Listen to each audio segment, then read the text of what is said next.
Silence means surrender, until they learn who they silenced. What unfolds when one man's quiet strength is challenged in the most public way? Let us know in the comment section below.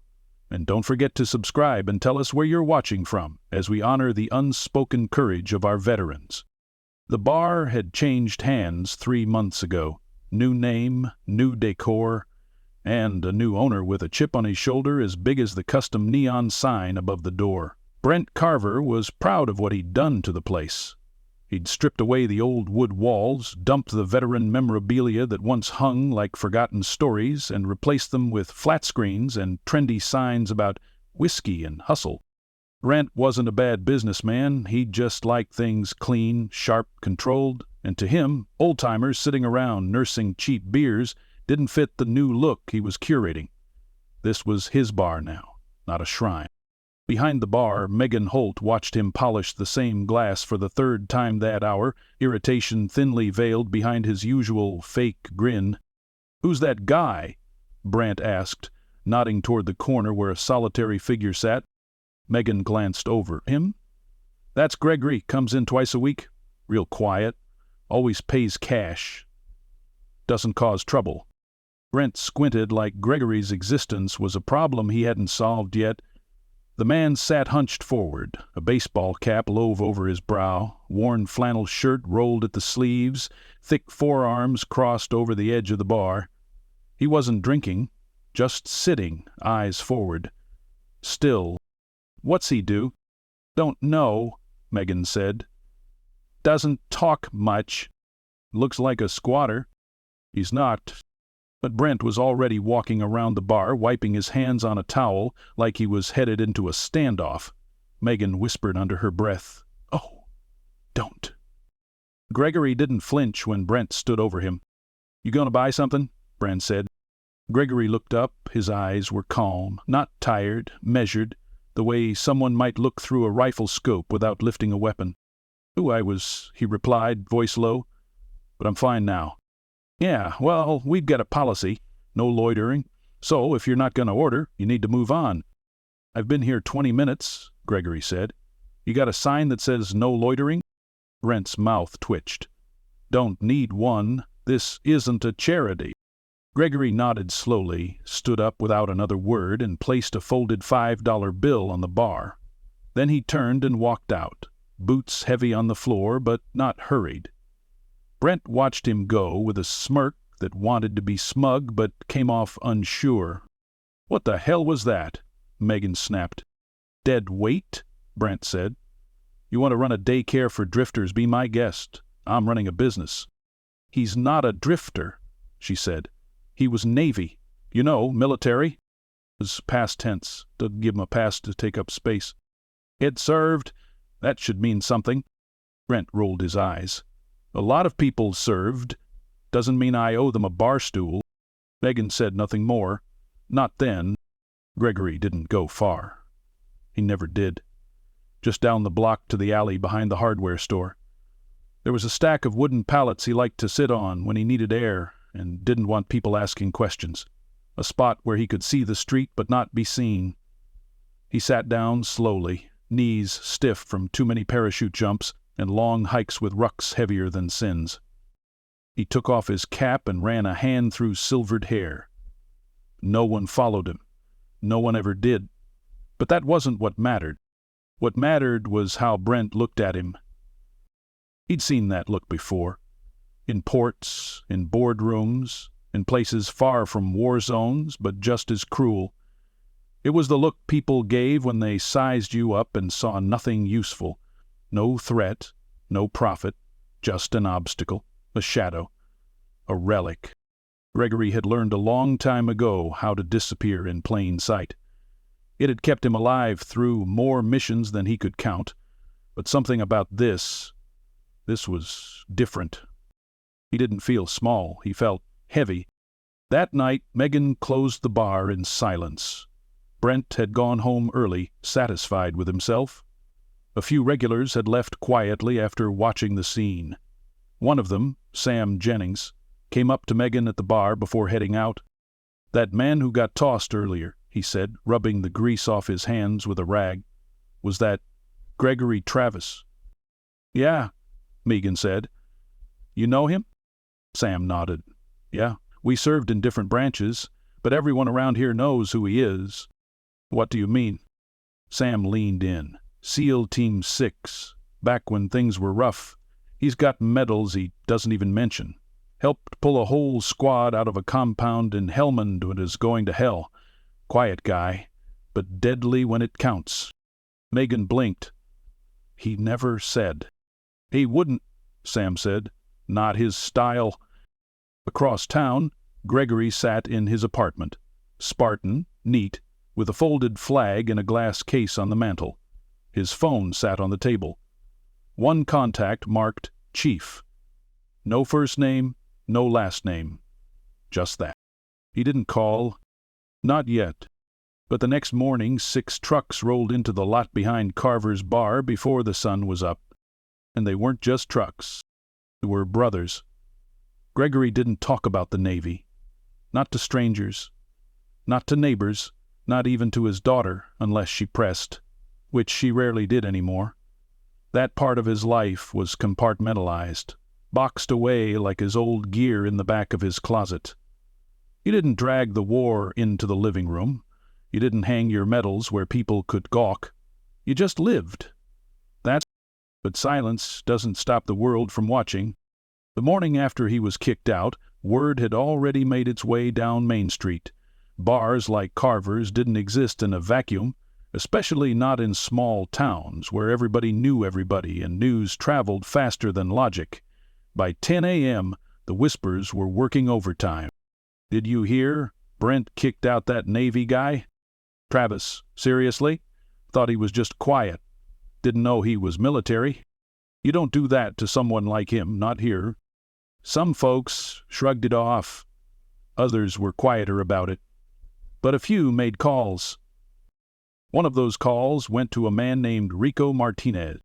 He was in North Carolina at the time, running a tactical training session with local law enforcement.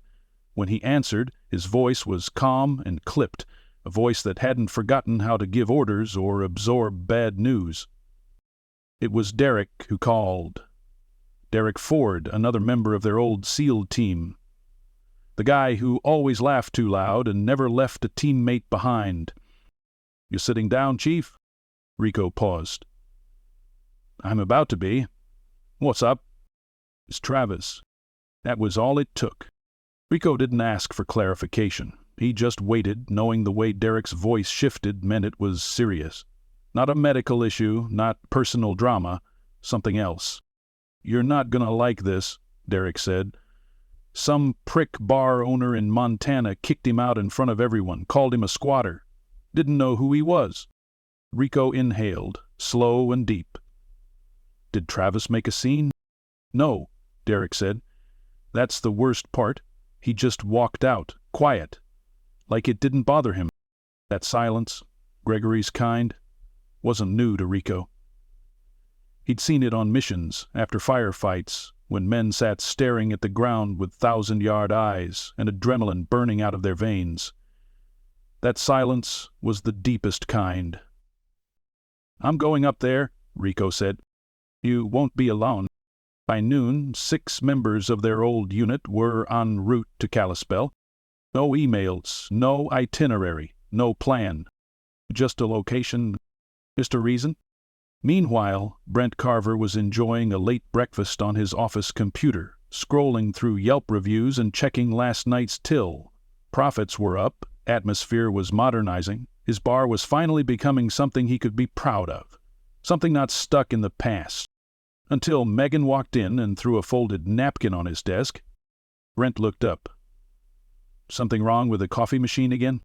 Read it. Brent picked up the napkin. In clean, blocky pen strokes it read, You disrespected a SEAL. Now you're on our radar. He scoffed. What is this, a prank? Asked Sam Jennings. The guy you've ignored since he fixed your taps last month. Army vet. He told me who Gregory really is. Brent rolled his eyes. So what? The guy's a vet. That doesn't mean he gets special treatment. Megan stepped forward. Her voice dropped. You didn't not give him special treatment, Brent. You humiliated him. In front of everybody. Like he was trash. Brent shrugged, dismissive. I run a business, not a support group. That's your problem, she said, voice cracking. You think this place is about drinks and music, but it used to be more. People came here because they felt like they belonged, because it was a support group, a community. And yesterday you told one of the best men in this town he didn't belong. Brent stood up now, his ego bruised, his tone defensive. He could have said something. He could have told me who he was. Why should he have to? She snapped. You think heroes come in shouting their credentials? You think the ones who've seen real war want to relive it for your benefit? Brent didn't answer. Outside, the sky darkened, not with clouds, but with presence. Gregory sat in his apartment, eating oatmeal he didn't taste, staring at a folder on his table. Inside were letters, citations, and a photo, the only one he ever kept visible. A team of 7 men in dusty camo, faces sunburned and eyes exhausted, standing shoulder to shoulder in front of a CH-47 that had bullet holes in the side. They weren't smiling. You didn't smile on a day like that. The doorbell rang. He didn't move at first. Then he rose, slow and deliberate, the way his knees required. When he opened it, Rico stood on the other side. Same posture, same look in the eyes. Behind him, 5 other men waited. Boone, Connor, Derek, Miles, Xavier. No introductions needed. Chief, Gregory said. Hey, brother. You didn't have to. Yes, we did. They didn't hug. They didn't need to. Just that one look, that one nod, and the room filled with the weight of years and silence and everything in between. We heard what happened, Rico said. I didn't ask anyone to come. You wouldn't. That's why we came. Gregory stepped aside. You all drove here? Some flew, some drove. Connor hitched with Boone and listened to country music for 10 hours. Old grinned. Pure torture. They laughed, just a little. But it was enough. Rico looked around. Still got that old flag? Gregory pointed to the mantel. Rico stepped over, lifted it with care, and looked back at the others. You ready to remind this town who Gregory Travis is? Gregory paused, then nodded. They moved out together. 7 men, 1 mission. By the time the team reached the bar, it was just past 4 in the afternoon. Slow enough that the parking lot sat mostly empty, but early enough that the locals would trickle in soon. Perfect timing, the kind of timing they'd perfected overseas, but now used for very different missions. Brent was behind the bar again, wearing a crisp polo and pacing the floor with the air of a man who believed he'd already won. The vibe was right. His playlist hummed through the speakers. A couple of patrons nursed early drinks by the pool table. Megan wiped down the counter, watching the door like she knew a storm was coming, but wasn't sure what kind. Then the first door swung open. It was Boone. The second, Xavier. Then came Rico, Miles, Derek, and Connor. And last, dead last, Gregory Travis, hat pulled low, stride even, back straight. They didn't march, but it felt like they did. Not loud, not chaotic, just present.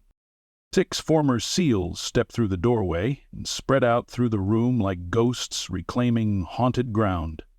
Rico moved straight to the bar. Miles and Connor took opposite corners of the room, flanking the space like they were setting a perimeter. Boone leaned against the jukebox, eyeing the ceiling speakers with a twitch of disdain. Xavier didn't sit. He pulled out a small folded triangle of cloth from his jacket. The flag. Gregory's? Brent's eyes flicked up from his register, brow furrowing like someone who'd just realized he'd walked into the wrong room at the wrong time. Megan stopped moving entirely, her breath hitched as she saw Gregory step in behind them all, quiet and centered. The regulars looked up. One of them whispered something. Another stood, nodded once, and left a $10 bill on the table before walking out, like a man who realized he didn't belong in a room with giants. "Can I help you, gentlemen?" Brand asked, his voice artificially high, clipped. There was a trace of discomfort in it already. Rico didn't answer. He placed a small black-and-white photograph on the bar, one taken decades earlier. 7 men, desert gear, dirt-streaked faces, same 7 that now stood here. Megan gasped. Brent blinked. "What is this?" "This bar," Rico said evenly, "used to mean something." Brent stared at him, confused. "I'm sorry. Who are you?" "No, you're not," Miles said from the side. Gregory stepped forward. He placed his calloused hand beside the photo. "You threw me out. Yesterday. You didn't ask who I was. You just saw what you thought I was." Brent's face hardened. "I don't need to justify my decisions to anyone. I run a business." "And you can keep running it," Rico said. "But today it's under new awareness." Brent scoffed. "What's that supposed to mean?" Connor stepped up. He reached into his backpack and pulled out a framed plaque. Real wood, heavy glass. Inside was a shadow box, a folded American flag, a Navy SEAL trident, and a quote etched in brass. "We do not leave our own behind." He handed it to Megan, who took it with trembling hands.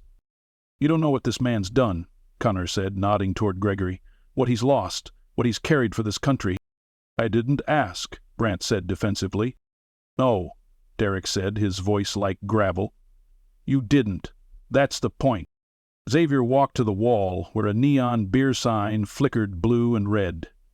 He reached up, unplugged it, and set it gently aside on the floor. Then he held up the flag and looked at Megan. "Here," he said. "This is where it goes now." She nodded slowly. "Above the bar." Brent's voice cracked. "No, that's not happening. This isn't a museum."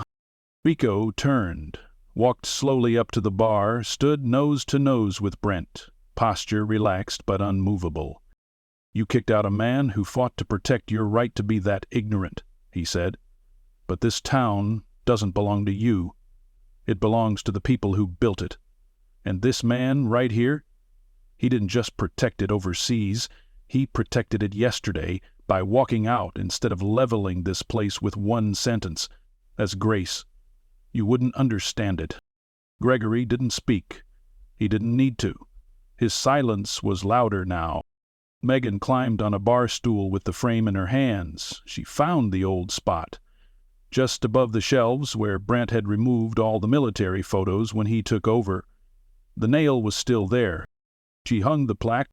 Then Xavier stood on a stool and mounted the folded flag in its glass case beside it. 2 symbols. 2 warnings. 2 reminders. Rico placed the photo of the 7 of them on the bar and tapped the frame twice. "We're done here," he said. No, you're not," Brant said, frustration bubbling over. "You just walk in here and, take over? Like you own the place?" Gregory finally looked up. "I don't own anything," he said quietly. "I just know what it means to lose things. That wall is not about ownership. It's about memory." "And respect," Megan added. "You remember that word?" Brent stood frozen, fists clenched. He looked at the other patrons. None of them were on his side now. Some had stood. Some were saluting. Rico turned to leave. "Let's go."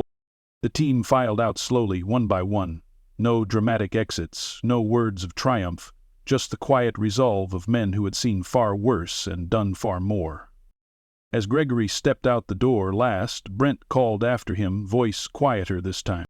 "Why didn't you tell me?" Gregory didn't turn around. "Because it's not something I should have to say." Outside, the wind carried no sound, just dust and calm. Rico clapped Gregory on the shoulder. "Next round's on us." Miles grinned. "At a place that doesn't throw out heroes." They climbed into their trucks. As engines turned over, so did the weight of the moment. Not vengeance. Not justice in the courtroom sense, but something purer. Restoration.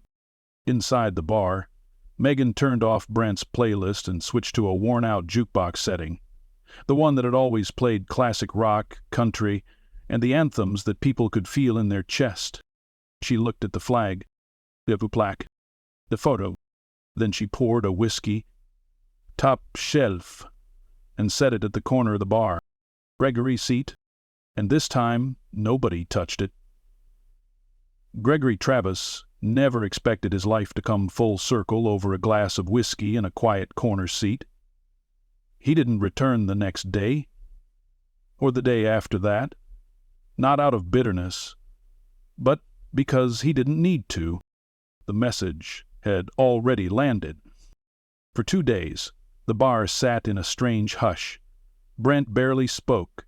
Megan handled the customers. Locals came in one by one, slower than usual, their eyes inevitably drifting to the wall behind the bar, to the flag, the trident, the photo. Some nodded in silence. Others whispered stories they remembered hearing from uncles or neighbors about the seal who lived in town and the things he never bragged about. Each day the whiskey glass at Gregory's usual corner remained untouched, a symbol now, not just of one man, but of all of them. By Friday evening something had shifted. It wasn't loud, it wasn't dramatic. It's just right. The bar filled early. Couples, old-timers, working folks in dusty jeans. They all noticed the plaque, the flag, the photo, and they respected the empty seat beside it like it was sacred. Brent stood behind the bar, arms folded, watching the crowd without his usual smugness. He hadn't said a word about removing the display. In truth, he hadn't even tried, because the first time he thought about taking it down, Sam Jennings walked in.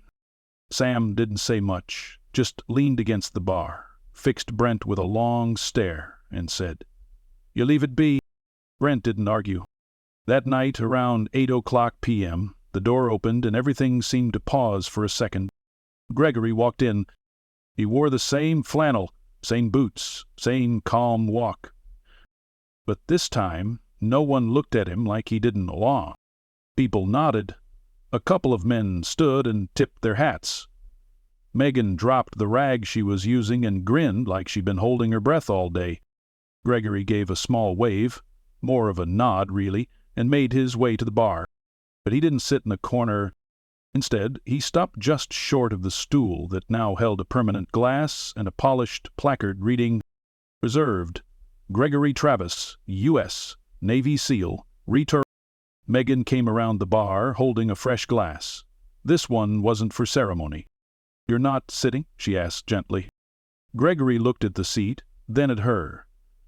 "Can't sit in a seat meant for someone else." She smiled. "You are someone else now." He considered that, then pulled the stool beside the reserved one and sat down. "I'll accept second best," he said, cracking the faintest smile. Grant approached from the other end of the bar. He walked slower than usual, uncertain, like a man who realized the ground beneath him had been made sacred and he'd been walking on it with muddy shoes. He reached the bar, set his hands down carefully, and cleared his throat. "Mr. Travis," he began, "I want to say something." Gregory said nothing, but his eyes met Brent's. "I was wrong," Brent continued. "No excuses, just wrong. I didn't know who you were, and I treated you like a nuisance. That's not what this place should be. That's not what I should be." The bar had gone quiet again, the way a church quiets when someone stands up to confess. Gregory took a slow sip from the glass Megan had poured. He looked at Brent the way a man looks when he's already forgiven someone, but is waiting to see if they've forgiven themselves. "You didn't have to say it," Gregory finally said, "but I'm glad you did." Brent let out a long breath and gave a small nod. He turned to walk away, but Gregory stopped him. "Brent," the younger man turned back. "This bar still got a lot of stories left in it," Gregory said. "Might be time it remembered where it came from." "I'm learning," Brent said. Gregory raised his glass. "Then here's to that." The bar erupted in gentle applause. Nothing wild, just respectful, like the seal of approval on a new chapter. Over the following weeks, things continued to shift. Brent added a new section to the bar's wall, Veterans of Kalispell. Locals brought in photos of their service. Grandfathers in Vietnam, daughters in Iraq, uncles in Korea. The wall filled up fast. Megan organized Thursday nights as Vet Nights, one drink free, shared stories encouraged. Every time Gregory came in, someone new would sit beside him, not to ask questions, but to thank him. He'd nod, maybe say a few words, but mostly just listen. And people liked it that way. Sam Jennings ended up installing a custom-made glass case for the flag, lighting included. Brent paid him double. When Sam refused, Brent donated the difference to a local veterans outreach group. Even Rico called a few weeks later. "Got the photos," he said. "Framed the new one, too." "Which one?" Gregory asked. "The one from the bar," Rico replied. "Us in front of the flag, you at the bar, whole town watching." Gregory chuckled. "Never thought I'd make it on another team photo." "Your last mission," Rico said, "and you didn't even need body armor." After they hung up, Gregory sat in silence, holding the phone. Not sad, not overwhelmed, just still. That night he went back to the bar. The seat was still there. The glass was still full. And the plaque shined under the overhead light, but he didn't sit in it. Some things are better left untouched, not out of reverence for what was, but out of respect for what still is. As he sat beside it, someone else walked in, young man, maybe early 20s, clearly nervous, scanning the photos on the wall. "You knew?" Gregory asked. "Moved in last week," the kid said. "Heard this place was special." Gregory nodded. "It is. Not because of the drinks." The kid looked at the wall, at the flag, then at Gregory. "You serve?" Gregory didn't hesitate. "Yeah, I did." He didn't say more. He didn't need to.